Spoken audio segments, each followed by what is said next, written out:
Hey, you guys, it is your girl AP and my lovely co-host. Hi, I'm Yamade, or that African butterfly. And we are back for another episode of More Than My Size. We won't worry about telling you what number it is, just read down below. At any rate, we have been absent for a little bit. You know, life is happening and we are just pivoting to accommodate our lives. So if we've been sporadic, we apologize, but we hope you've been able to catch up on the YouTube channel, or if you're more of a listener than a watcher, then we hope that you guys are following us on the streaming platforms, Spotify, Apple, so on and so forth. You get it. But at any rate, today, all the platforms. Part of why we've been absent is it's May, which is Mental Health Awareness Month. So we've had a lot going on with that as well. Like I know I've been doing extra lives on my page. Normally I do like Tuesday mental health ones. I've been doing 3 days a week, sometimes double in a day, about different mental illnesses. I just help make people more aware of them. And then I also had my launch of my website, National Plus Guide. congratulations. Thank you. We just had a launch party, which is great. Alicia, you've been doing some, you've gotten out in the world and you've been on location doing sales and vending, right? Yeah. I've started doing pop-up shops. My first one was like a month ago, and then I just had my second one this yesterday, honestly. And there's more to come, but my family and I are moving, so that's going to be on pause for a little bit so we get transitioned fully. And Namada, I know you just moved, like she's got a pad, y'all, like party over there.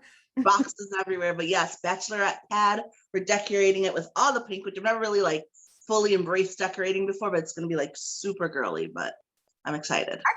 I can't wait to see that. And I'm so glad for you, because I've maybe like decorated my office because it's my personal space, but I kind of just let the decorations happen as they happened until very recently, where I started being really like specific about redecorating the living room, redecorating the dining room, and all that stuff. So I love decorating. I love it now. Yes.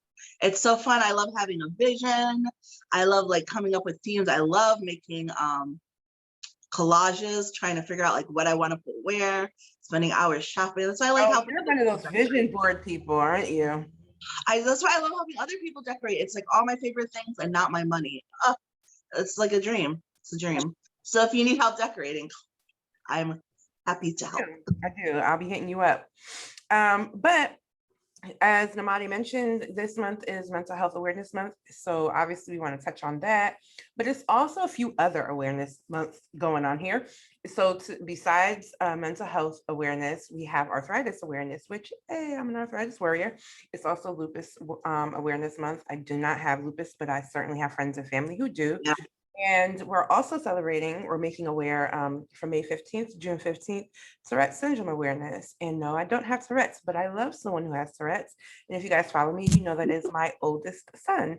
He has Tourette's. So we thought we would just talk about the different things today, maybe dispel some myths and get with some education, enlighten, and then you guys can go forth and share what you learned here today. Yes. And so you were mentioning that your son, so I'm gonna put on my interviewer hat for this live, because I'll be honest, I don't know a lot. I don't know a lot on the subject, but I have lots of questions. So I'm gonna ask, and Alicia's gonna share some knowledge with us. So your son has a Tourette's. When was he diagnosed? He got a formal diagnosis at 8, but his symptoms started at probably, we really realized at 7 that something was amiss. And honestly, I would have never guessed Tourette's. Full disclosure, I have a tic disorder. I was never formally diagnosed with Tourette's, but when I was younger, I had verbal and motor tics. As I've gotten older, they kind of dissipated. But if I'm experiencing extreme anxiety, they will present themselves, extreme stress. But we noticed he was doing this thing where he was just like blinking a lot, and then he was whistling like crazy. Like he'd be in his room and we'd hear him from the dining room or the living room, and we'd be like, Jelani, stop, like you're whistling. He's like, okay. 2 seconds later, he's doing it again. And when we realized like, okay, this is something that is constant, we were like, I started Googling. Like I started Googling and I was like, all right.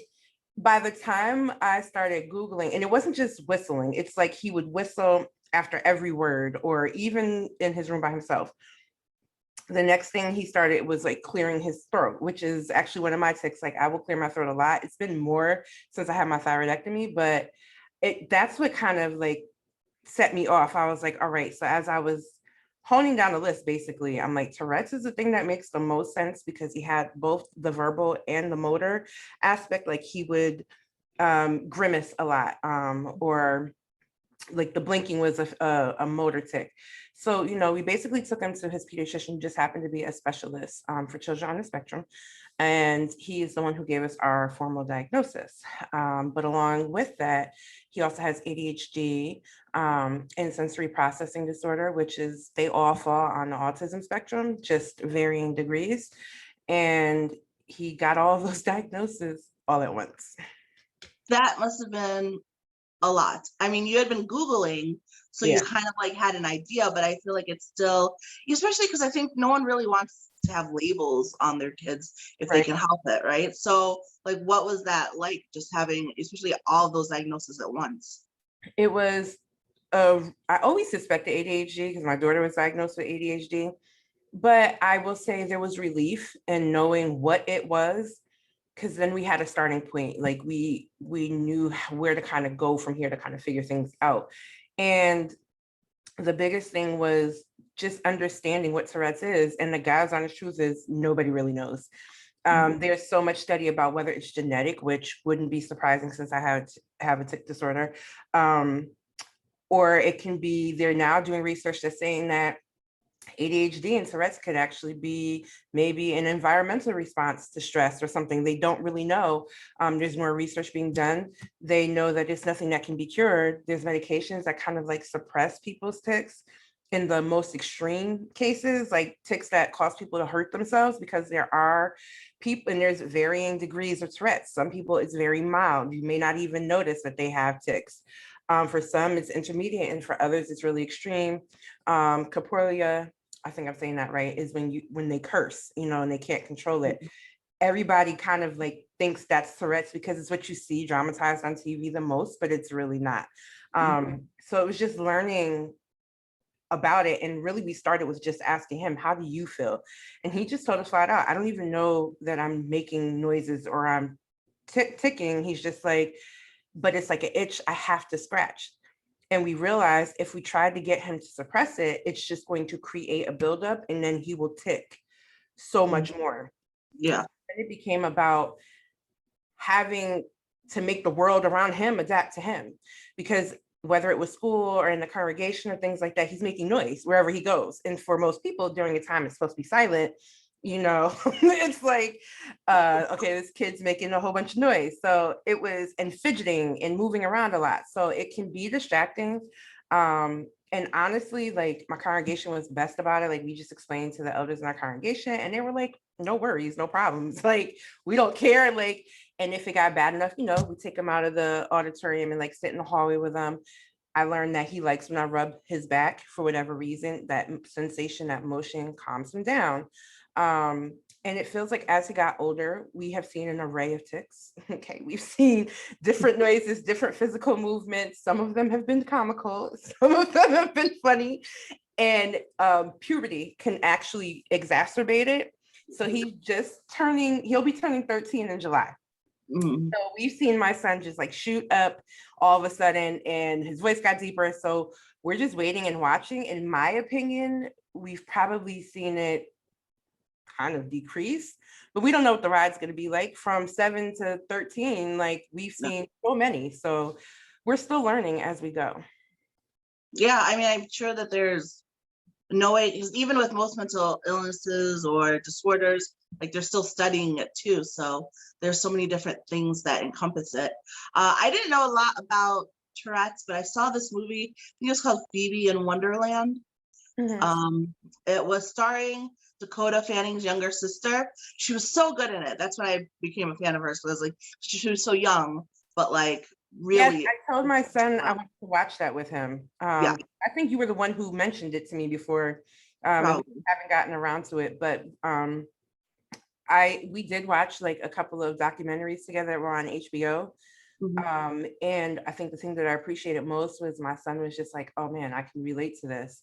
But in the exploration of Tourette's, we kind of had to explore the other aspects of him being on the spectrum, because the sensory processing disorder, like loud noises, textures of food, textures of anything.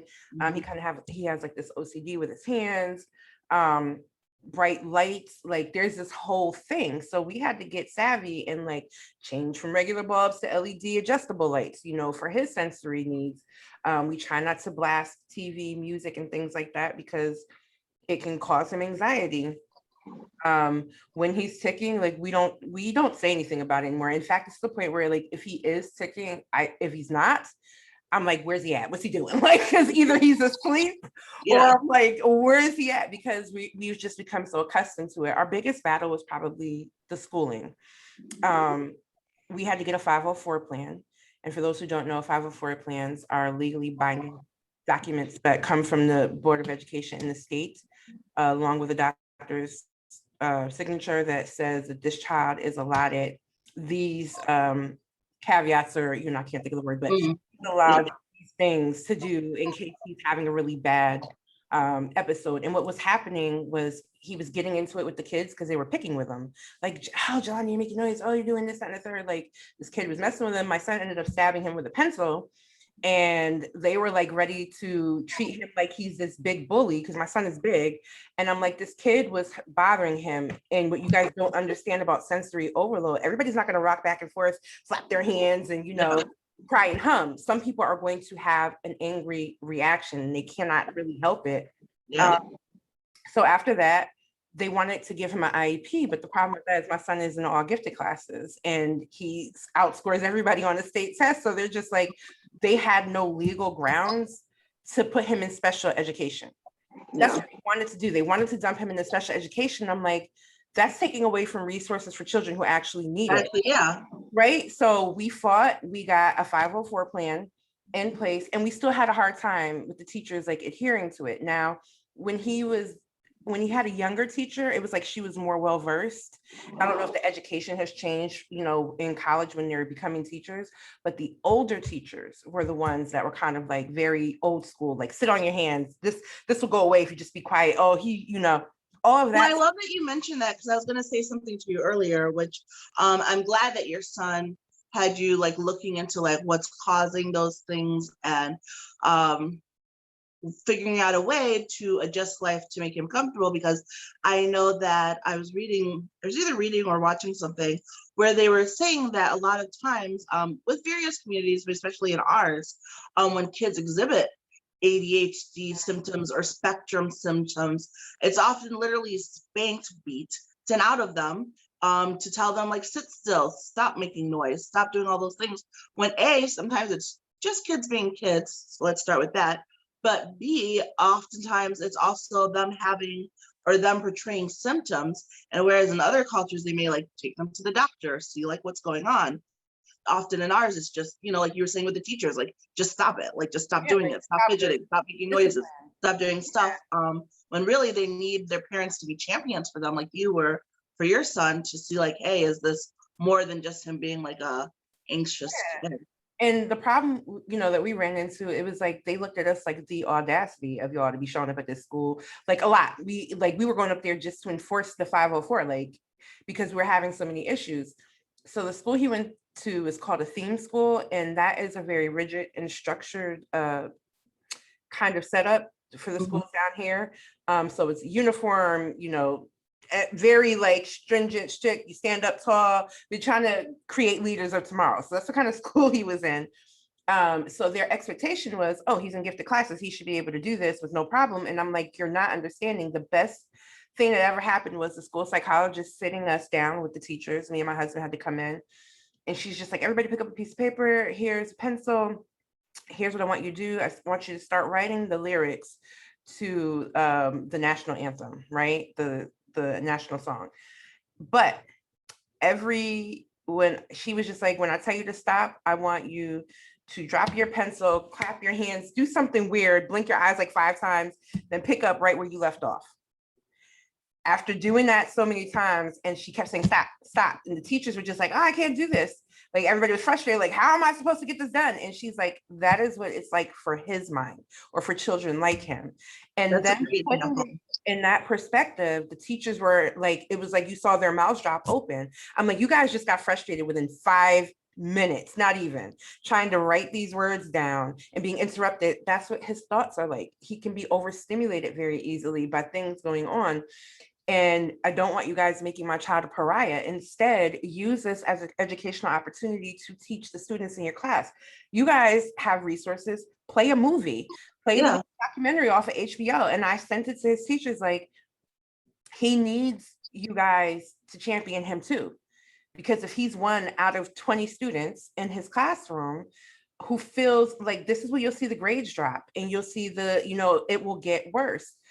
Thankfully, he's in a different school now. For his 6th grade year, he started attending a school that is designed to teach atypical children, which is what he is, or neurodivergent. Oh, speaking of atypical, love that show. I love that show. It's on Netflix, and it's actually, I watch a lot of TV, but I do try to learn with my television viewing.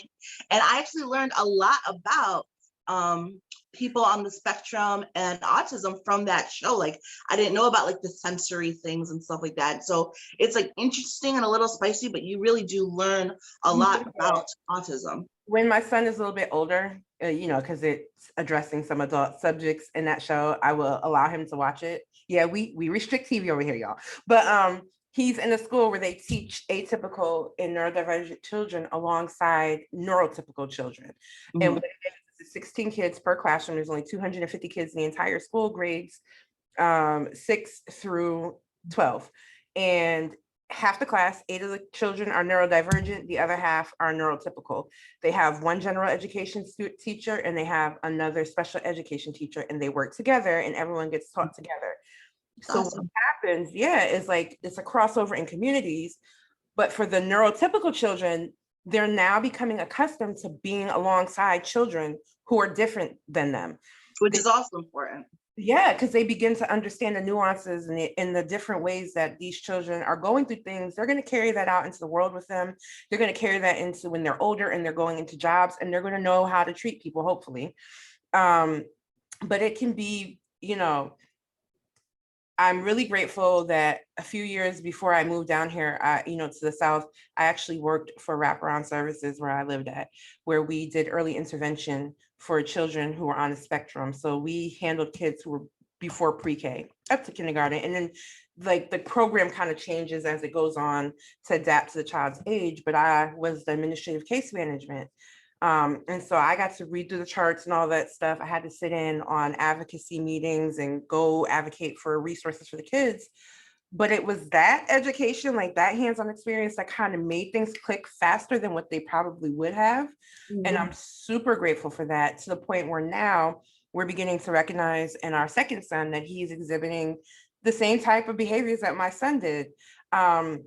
I don't know if it'll end up being Tourette's, but we caught on very early because he would not stop putting things in his mouth, realized he was having sensory issues. And I'm like, well, what do we do to keep him from putting his shirt in his mouth? And we stumbled upon something called Chewlery, which is sensory chew toys for children on the spectrum. So people think it's odd where they see my son, my youngest, carrying around this chew toy. And then we gave one to my older son because apparently it was soothing to him. And I'm like, why didn't I know? Like, my son never told me that he had a sensory issue where he wanted to chew. We were getting him like fidget spinners and fidget cubes, but that experience is helping us kind of like transition with my youngest son. He's 4. He's going on 5. He'll be going into kindergarten this year. He's so cute, little Jackson. And so we're trying to prepare now over the summer for him to transition into brick and mortar school. He got accepted to a dual immersion school, so he'll be learning in French and in English. So we're excited for him, but I'm also like preparing myself for battle because I already know. But his pre-K teachers are great. They're on board to fill out whatever assessments we need so that we can have that 504 secured for him when he goes into the school system, like for real, full time. Yeah, I don't know how parents do school in general, let alone when they have like the other stuff. Because like my sister has started talking about preschools for my nephew, and I'm just like, no, it's too soon. And then me and my anxiety brain, I'm like, I hope he has a nice teacher. I hope the kids are nice to him. What if someone picks on him? Like, I'm not ready. and I'm just his aunt, and I'm not ready. So I don't know how you parents do it. We're never ready. I will be honest. It may be uncool in our culture, but I was the mom who cried every year for every kid who started school, kindergarten, first grade, second. My daughter's graduating in like 2 weeks. I'm in tears every day almost. I cry a lot. Like, Yeah, I mean, that's that just would be me. Yeah, that would be me. So you mentioned earlier that you noticed he was having motor tics and verbal tics. Are those like the two main types of tics, or how many types of tics so are that's there? the only types that there are. So it's either your Okay. moving noises or motor tics just mean movement. So for him, he was doing a lot with his hands, which can also happen for children who are on the spectrum. It's called stimming when they're overstimulated. So that's why we got Jackson the chulery, because he was stimming, like the chewing is stimming for him.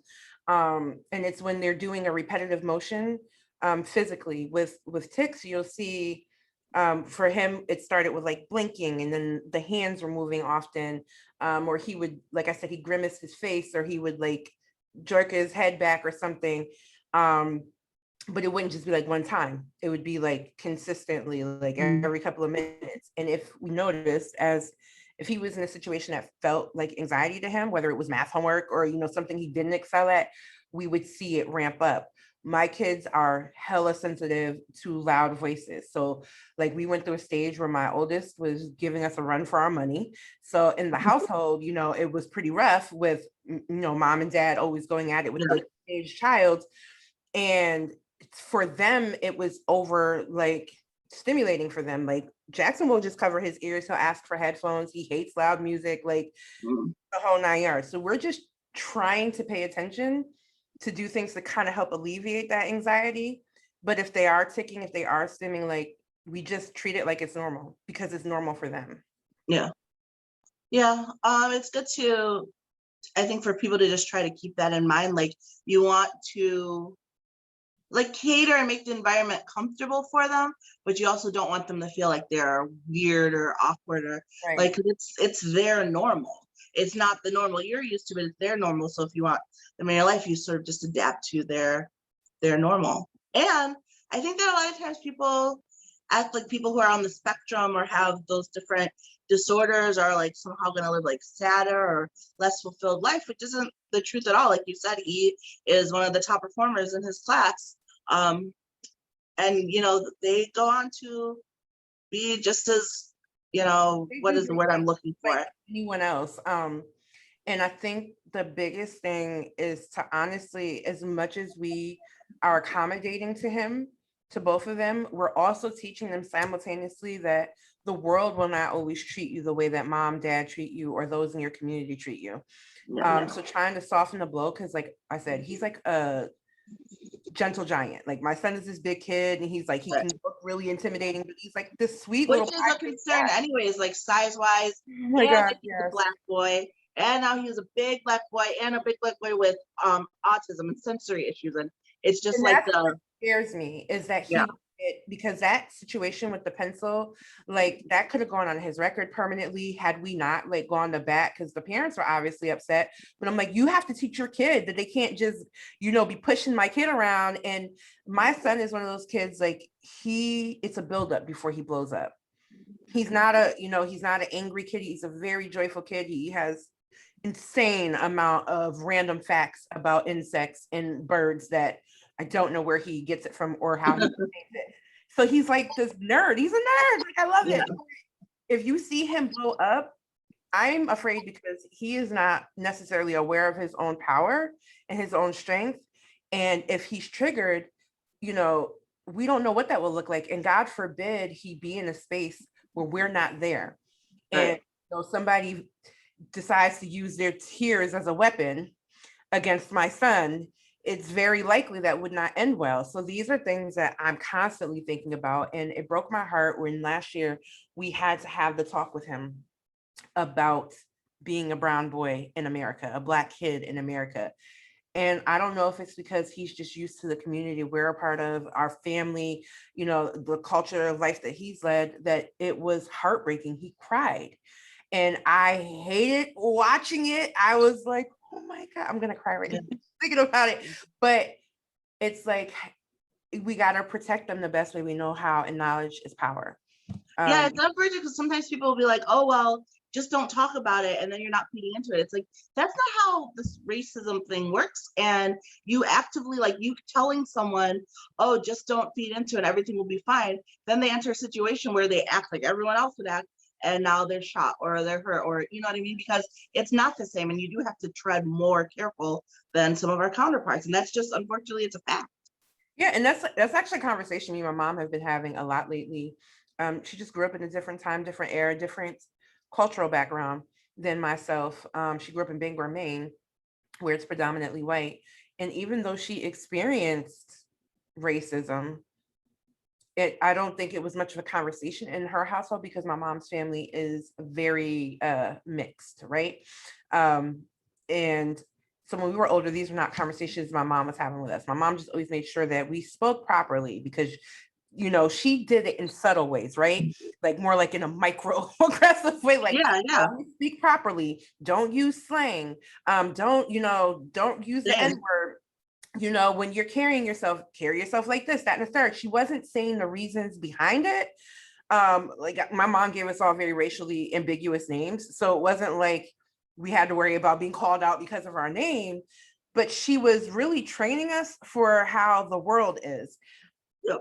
I was able to, my dad was the one who was like, oh, you're a nigger to the, excuse me, you're an N-word to the world, basically. Like, and you better be expecting to get, he was far more blunt, but his cultural background was different. So even with us trying to teach our sons, like my mom she's really sensitive when we talk about, you know, any of the things that we see happening in the news. But I'm like, mommy, if I don't educate my kids, Right. the education they're gonna get is not going to be pleasant. I want them to know what to do and how to respond. And I, you know, as much as she knows it's a real thing, it still feels like, well, if you talk about it, you're like breathing life into it. And I'm like, Yeah. no. That's not how it works. And you know, my mom was much the same way. Like we didn't talk about race stuff a lot. I think like the most she addressed it was letting me know that I would always have to work twice as hard to get half as much. And even then I used to roll my eyes. She was right. Um, so like that's really the only time we really talked about it, but she did sort of like the same thing your mom did, like making sure we were well spoken and blah blah blah. A part of it though is also cultural because I was born in Liberia, so was my mom. And while American, like more urban Black culture has, you know, trickled over there, it wasn't the same over there before as it is here. So her, like the way she wanted us to speak and present ourselves, wasn't, and I think that's part of why it wasn't really a race conversation to us, because it's not acting white, it's just acting how they act in Africa, how they spoke in Africa. And I even went through a stage where like people would be like, you don't act like other Black girls. I'd be like, that's because I'm African. Okay, I'm not like other Black girls. Like I would be very like offended. I was like, this is how they talk in Africa. I'm not talking white. But you know, she was more on like the culture side of it, but we didn't really have those conversations. And then I grew up, you know, like your mom, predominantly white neighborhood, predominantly white friends, which is fine. I love it. It's great. But I had some awakenings in my 20s about just like race stuff and like the truth of how things are in this country. And I think it's also why I'm a little more sensitive sometimes to race conversations with other cultures, because I grew up in that environment. So I know that there's a lot they're blind to, but it's not because they have a hatred for Black people. If you talk to most of them, they wouldn't say that they are racist, but there's so much implicit bias in just like in the culture. media, yeah, and systemic racism. But you're like, when you grow up in that environment, you're not taught that it is that. You just think that's just how the world It's is. Like, subliminal messaging, basically, your entire yeah, life. like Black people are just more violent. They don't think it because they don't like Black people. It's just because they've been fed over and over. Like if you watch TV and all you ever saw were pit bulls biting people, the first time you met a pit bull, you would think pit bulls bite people because they don't show And I still you. think pit bulls bite people, and I had one. So I And pit bulls definitely are actually like understand nanny dogs, and they're like actually sweet and tough. But it's again, it's how it's presented. And so for the longest time, and that's why people fight so much for representation for Black people to show all the sides of it, because for the longest time they were showing just that side of it. So now we have a lot of people in culture who are, no, they're not overtly racist, but they have prejudices. because of implicit biases. And that's what you have to fight. And that's why I always say, like, you can't just be not racist. You have to be anti-racist, because if you try to just be not racist, everything defaults to There, white, which doesn't help. but that's the reason why, like, so I see that there's like, Sorry, we totally derailed. She it's hit one okay. of my No. soapbox subjects, and I just got on that. I was gonna say, it ties in honestly with when we're talking about parenting children who have special needs, or one of the things my mom said to me, I had a therapy appointment a few years back, and as I was talking to the therapist and things were coming out, she stopped what she was doing and she asked me, she said, has anybody ever told you that you were on the spectrum? And I laughed at her. I was like, no, what are you talking about? And so she's like, no, like, hear me out, follow me here. And she started to read from her notes, just things that I told her over a series of sessions. And she's like, it sounds like, from just what you felt like from childhood on, you were somewhere on the spectrum, and your parents just probably didn't know, because everyone thinks autism is being silent and just making movements, and that's autism, and it's not. No, it's such a spectrum, Exactly. So when I brought it to my mom, she like broke into tears, and she's like, oh, when you were making those noises, we just thought that you were just doing it to be annoying, because I was the youngest in the family. Yeah. So they didn't know, and my siblings were definitely making fun of me for the noises that I made. She didn't know, she didn't understand, there was no conversation about these things. Yeah. So now when I see my own children going through whatever, I make it a point to try to understand why they're doing the things that they're doing. And as I see like this shift in the parenting conversation occurring in our culture, it's causing some upset, because people are they want to hold on to the old ways because it's what they know, and this has to be right. Like I was raised this way, I was fine. I hate when you see like the newer generation is weak for trying to be more understanding and for trying to like hear things out, like, oh, they're just weak, you're raising weak children. It's like, no, we have compassion and we're listening to kids and we're trying to understand what's going on. It's not about so many adults are emotionally stunted in growth because there was no one at home to be like, hey, let's talk about your feelings. My mom was honestly that way, but not my dad. Now, it's so interesting to see my dad be a grandfather, right? Like he was not the way he was when I was younger. And even my siblings were like, no, daddy like softened up by the time you came around. And I'm like, was that soft? What was he before? But to see him interact with my kids, like he loves them to death. He loves them to death. He dotes on them, especially Jackson. Jackson. Oh yeah, the grandkids get away with everything. Mom, if you're watching this, I remember like watching. I was with my mom and my nephew, and he did something, and she had to scold him, and he like ran in the corner, got sad, and she was like, "Nana loves you. Nana just wants you," and I was like, "Who is this woman?" Because I would have been told to fix my face. And my dad tries to be like a tough guy with him, and then Jackson just gives him a face, and my dad is next 5 minutes he's bringing him chips or Pop-Tarts, like, here kid. Oh, you know what she did the other day? She made him 2 lunches. He said he wanted something, and then he said no, and then so she made the other thing, and then she's like, you can pick, have choices, which is great. But let me tell you, back in my day, honey, that's what people do, right? They go, well, back in my day, this is how I had it, so why should it be different? But it is good that it's like that they have those things. But it's hard sometimes because you get in your feelings and you're like, well, I dealt with it. You can deal with it, but it should be better for them. I think these conversations are important. This is why I've started sharing the parental journey. And I tell people all the time, like, I feel so bad for my daughter because she got Alicia at 18, right? Having a baby at 18 and growing up alongside her. So I was off default just doing what my parents did with me. Yeah. And thinking like this is the way that it's supposed to happen. It took me a little bit of time to figure out, well, maybe my parents' parenting style isn't what I need to be doing. So then it became, for me personally, making it a matter of prayer and then separating the things that worked and then really thinking hard about, did these things help you? Did corporal punishment help you? And I realized, no, it gave me a fear, but not a healthy fear. It was just like, I'm afraid to do anything wrong because, so it was like, I had to learn that balance of discipline with my kids. I don't enjoy spankings and beatings. I know people's feelings on that. Have I done it? Yes. Have I changed, and I made sure I always follow state law. I was like, oh no, it was not closed fist. I popped his butt, or I popped her butt, or I spanked her, which, by rights I can do. But then I really had to think about it. I'm like, but is it beneficial? And how much trauma am I instilling in them? And as much as I'd like to say that I'm this happy and well-adjusted adult, it was a train wreck getting to healthy, somewhat stable Alicia. Yeah. As much as I love my parents, I'm able to recognize like certain things that occurred with them and their treatment of how they parented had damage to me. And I don't say that in a way to make parents feel awful. I just think that as parents, we have to hold ourselves accountable.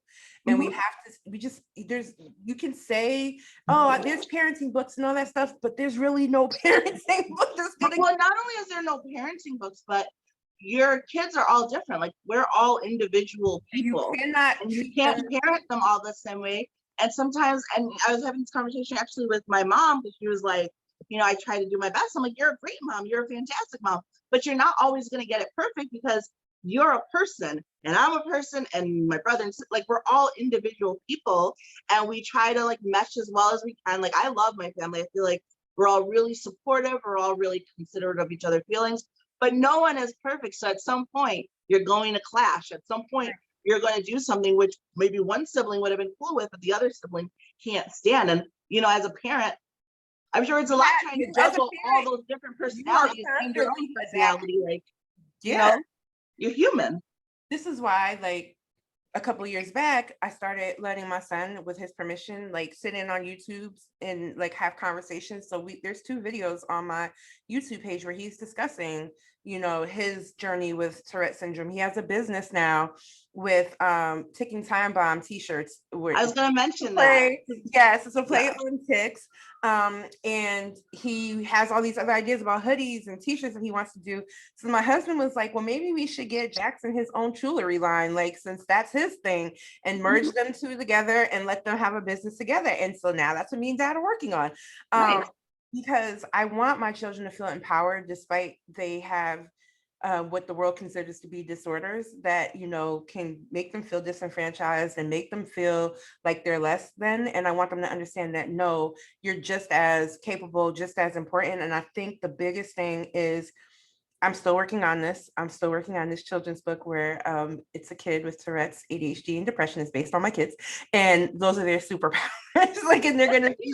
I like that.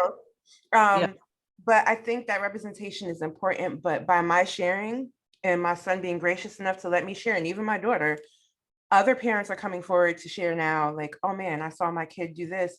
And it's with such shame that they come to my DMs. And my first thing is, baby, this is not you. You have no control over those genetics and what they do when they're brewing and cooking. And what happens is how you prepare the dish, right? So like, how you prepare them, how you treat them, how you raise them, that's the only thing you can focus on. And please know, you're going to make a ton of mistakes. When I read back through my journal, I'm like laughing at some of the things I had to say, but like, there are real raw moments, even with special needs kids, where you're like, oh my God, I hate being a parent. And if any parent says that they've never had those feelings, they're lying, or you haven't parented long enough. But those moments will come, but you feel it so intensely because you love your kids. And at the crux of it, you just want what's best for them, but you can only give them the tools. And they will.